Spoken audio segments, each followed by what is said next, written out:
Hi everyone, welcome back to Islaman Box. Today I will be talking about Saf ibn Sayyad or Abdullah ibn Sayyid. He changed his name to Abdullah ibn Sayyid when he became a Muslim. Saf ibn Sayyad, however, had an encounter with Prophet Muhammad when he was a little boy. And that little encounter changed his life forever. Something that Prophet Muhammad said about him changed his life. What is it that Prophet Muhammad said about him that changed his life? Let us read from Hadith. Sahih Muslim, Hadith number 2924a. Abdullah reported, "We were along with Allah's Messenger that we happened to pass by children, amongst whom there was Ibn Sayyad. The children made their way, but Ibn Sayyad kept sitting there, and it seemed as if Allah's Messenger did not like it.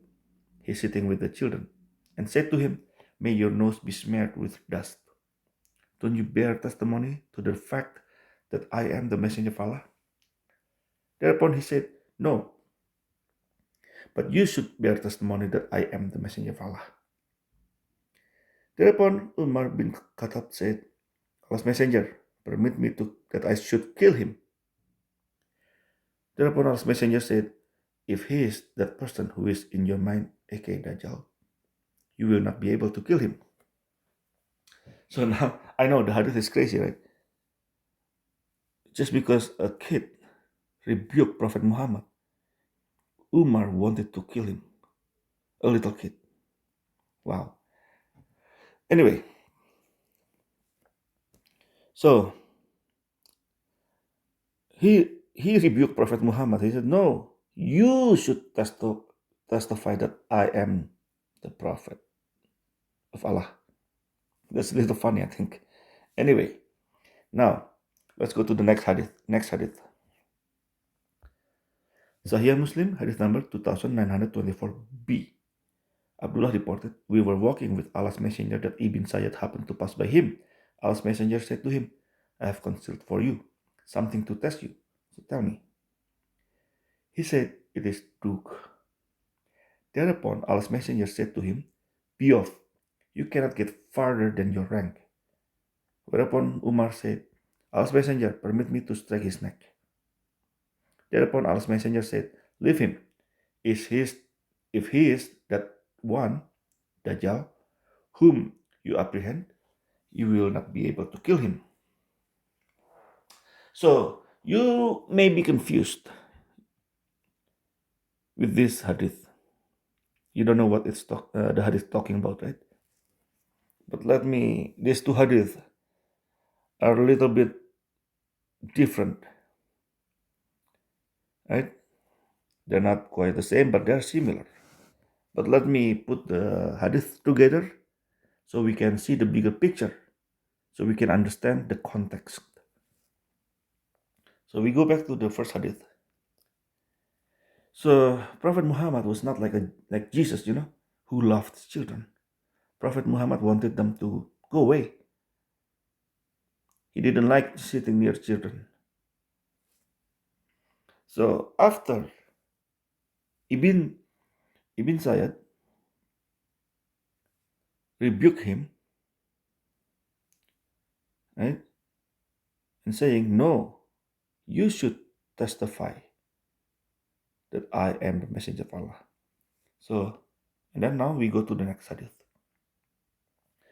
So Allah Messenger, "Okay, I have concealed something from you, something to test you. So tell me what I concealed."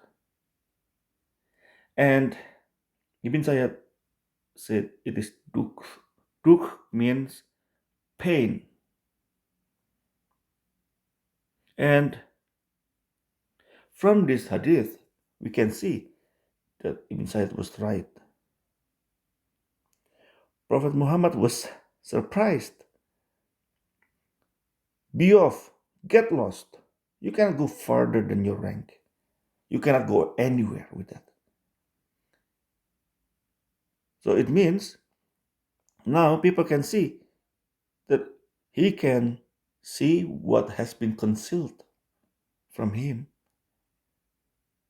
He knew what it was.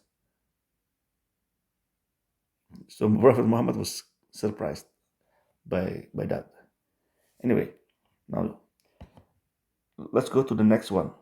Sahih Muslim, hadith number 2927a. Abu Sa'id reported, I accompanied Ibn Sayyad to Makkah, and he said to me, what I have gathered from people is that they think I am Dajjal. Have you not heard Allah's messenger saying he will have no children? I said, yes. And then he said, but I have children. Have you not heard Allah's messenger said he would not enter Makkah and Medina? I said, yes, of course. Thereupon he said, I have been once in Medina, and now I intend to go to Makkah. And he said to me at the end of his talk, by Allah, I know his place of birth, his abode, where he is just now. He, Abu Sa'id, the narrator, said, this caused confusion in my mind in regard to his identity. So people were scared of Ibn Sayyad. People, by the way, if they don't want to have anything to do with him. They're too scared because Prophet Muhammad said he is Dajjal. People are scared of Dajjal. People are scared of the Antichrist. And then, now, he claimed that he knows where Antichrist was born, where he was.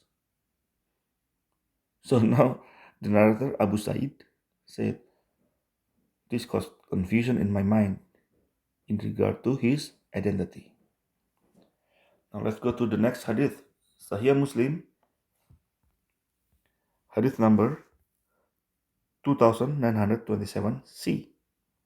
I will not read the whole thing, but I will just tell you what it was because this is a little long.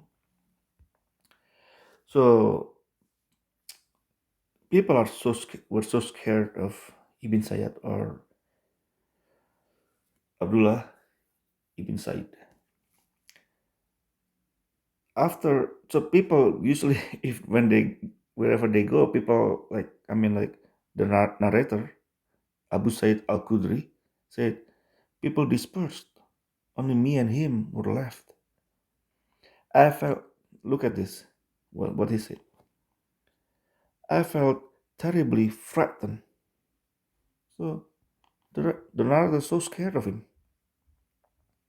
People didn't even want to take anything from his hand because they got so scared of him. Even though it was so hot, people did not want to take a drink from his hand because they are too scared of him. And at this time, Prophet Muhammad had died so many years earlier. But the impact still there. It's not because Prophet Muhammad died and then that's it. No. People were still scared of him. Because as you can see, what kind of prophet would do such thing to a child? This these days and age, we call them bullies. You know, Prophet Muhammad was a bully because he didn't like to sit near children, and then he just called him Dajjal. That's why this kid is a smart kid. Now he grew up, and Prophet Muhammad died long time ago, and the impact's still there. Now let's go to the next hadith. This time, Sunan Abu Dawud, hadith number 4331.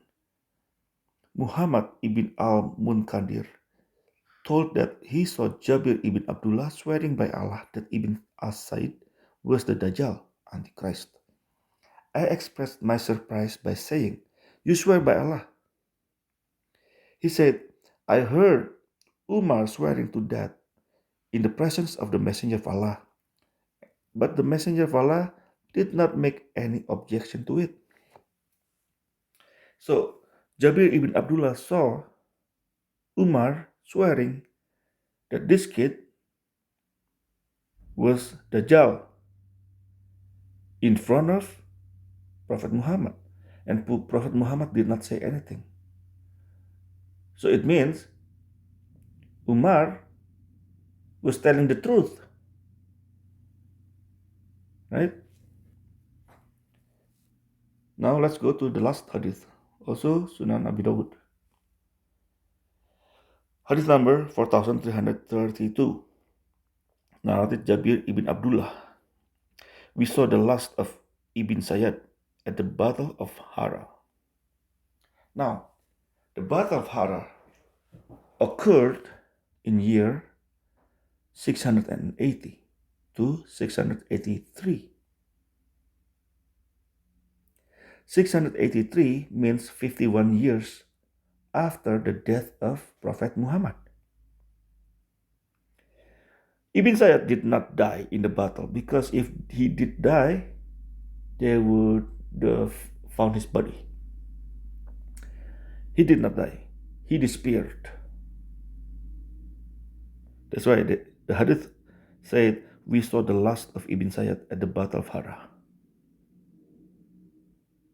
Again, if he died in the battle, they would have found his body.